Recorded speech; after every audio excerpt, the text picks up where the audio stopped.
Alors attention, on se calme tout de suite. Ceci n'est pas un épisode classique. NANI ? J'avais déjà parlé de mon envie de faire ce format dans ma vidéo de présentation, je me suis juste lancé. Alors oui, voilà, ça ne va pas bouger autant, ça ne va pas bouger de la même manière. Je ne vais pas non plus mettre des blagues partout, on ne va pas se fendre la gueule de rire à chaque plan. Même si, je vous rassure, je m'en voudrais de ne pas vous faire décrocher au moins un sourire. Je vais aussi éviter la mise en scène grandiose cette fois-ci, mais attention, ça ne veut pas forcément dire que ce sera moins intéressant. Personnellement, ça me passionne. Je me dis que si j'arrive à vous en parler un petit peu joliment, vous pourriez même apprendre 2 ou 3 trucs sympas au passage. D'accord, faisons comme ça. Bref, mes excuses à ceux qui voulaient voir de belles histoires en animation, puisqu'aujourd'hui, nous allons bel et bien parler d'histoire de l'animation. Allez, générique.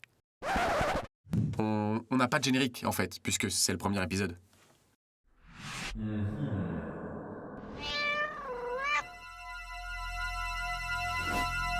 Mettez des chats.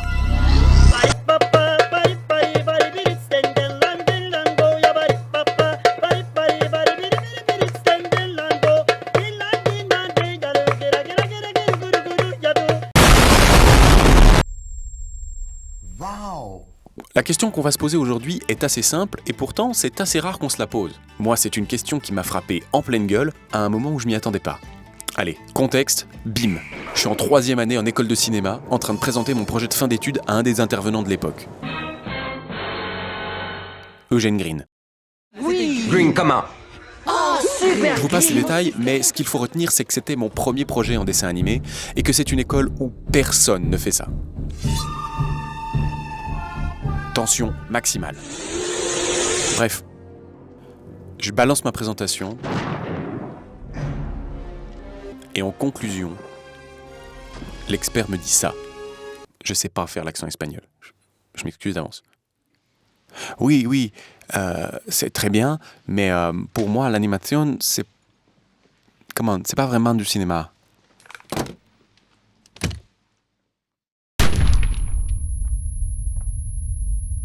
Ah!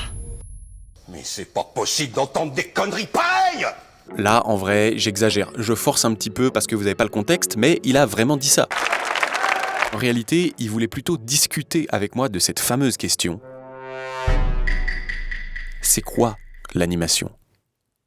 D'abord, pour comprendre Eugène Green, il faut comprendre pourquoi, pour certaines personnes, l'animation est si différente du cinéma. Et l'idée n'est pas nouvelle. Paris, 1923. Pour Marcel L'Herbier, le dessin animé n'a tout simplement pas sa place aux côtés du cinéma pur. Le cinéma d'animation n'a rien à voir avec un quelconque projet d'imprimer la vie, qui postule une forme d'objectivation du rapport du cinéma au réel par le truchement conjugué de l'optique, de la chimie et de la mécanique. Sympa les lunettes, Marcel. Merci. Un peu vénère quand même, mais si on prend son point de vue, il n'a pas tout à fait tort, le Marcel. Si on considère que le cinéma c'est ça, c'est-à-dire imprimer sur une pellicule les images de la réalité à travers un dispositif mécanique, optique et chimique, en gros une caméra, force est de constater que l'animation ne remplit pas vraiment les critères.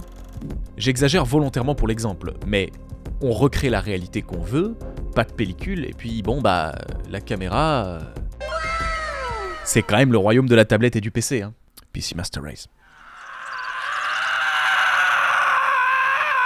Ce qu'il faut savoir, c'est que ce point de vue, que l'animation ne fait pas partie du cinéma, c'est pas juste un avis personnel, hein. Le monde pro, lui, il a déjà pris parti. Et il appuie même cette différence. Petit, tu es doué, très doué. Mais tant que je serai dans le métier, tu ne seras jamais que le second. C'est pas grave, mais il faut le savoir parce que sinon ça peut surprendre. En Suisse, par exemple, il existe des guichets pour les dossiers de financement. La fiction d'un côté, le documentaire et, plus loin, l'animation. Oui, mais ça c'est des histoires de financement, on sait bien que l'animation ça coûte beaucoup plus cher, c'est pas les mêmes moyens, alors forcément il y a un guichet spécifique pour l'animation. Mais l'argument n'est pas valable en France. En France, c'est pas juste une histoire de fric, puisque c'est dans le nom, le CNC. Centre national du cinéma et de l'image animée. C'est même plus de l'animation, c'est l'image animée, c'est à côté, c'est autre chose.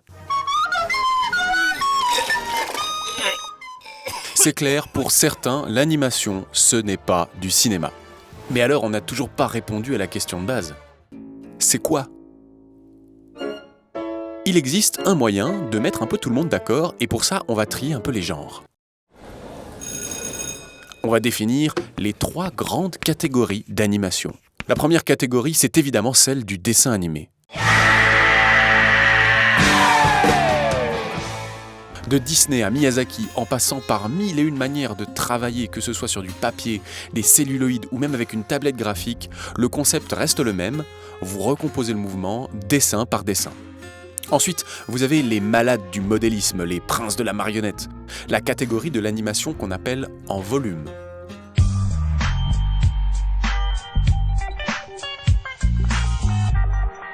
Le concept, cette fois-ci, c'est d'animer un objet photo par photo pour créer l'illusion du mouvement sur des volumes immobiles.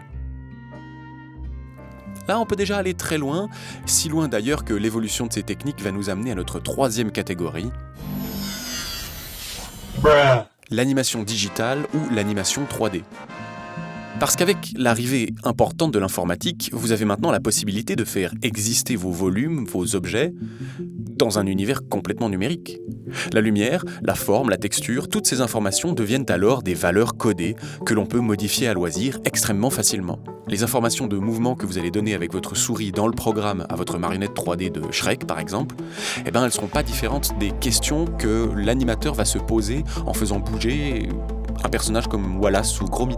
Vous imaginez bien qu'il existe plein de sous-familles, de sous-genres, et qu'on peut facilement passer d'une catégorie à l'autre, ou même les mélanger. C'est de plus en plus courant de voir par exemple des textures animées plaquées sur des modèles 3D, ça fait des résultats sublimes. A l'inverse, c'est aussi possible d'avoir des références en volume dans un style plutôt dessin animé, souvent pour des décors ou des véhicules. Et finalement, on a notre réponse. C'est de considérer que l'animation, c'est une technique, c'est un outil. Et du coup, maintenant qu'on sait ce que c'est que l'animation, le cinéma d'animation, c'est un genre de film qui simplement utilise les outils de l'animation ? Là, on commence à toucher au problème dont je vous parlais. Parce qu'effectivement, si on prend cette définition, les effets spéciaux, c'est aussi de l'animation. À ce compte-là, Avatar, c'est un film d'anime ou pas ? Je vous parle même pas d'Harry Potter ou du Hobbit. Est-ce qu'on peut faire du cinéma d'animation documentaire ? Comment gérer le réalisme en animation, le rapport avec le réel ?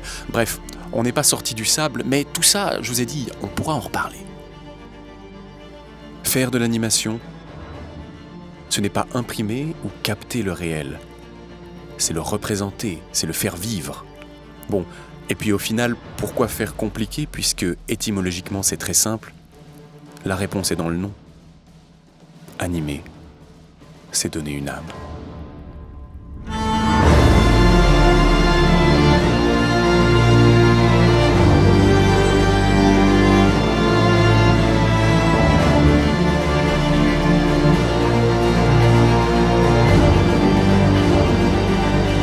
Tu n'es qu'un jouet en plastique. Ouais, s'il y en a que ça intéresse, on perd du temps de travail le lundi et le mardi soir sur Twitch. Allez, bisous!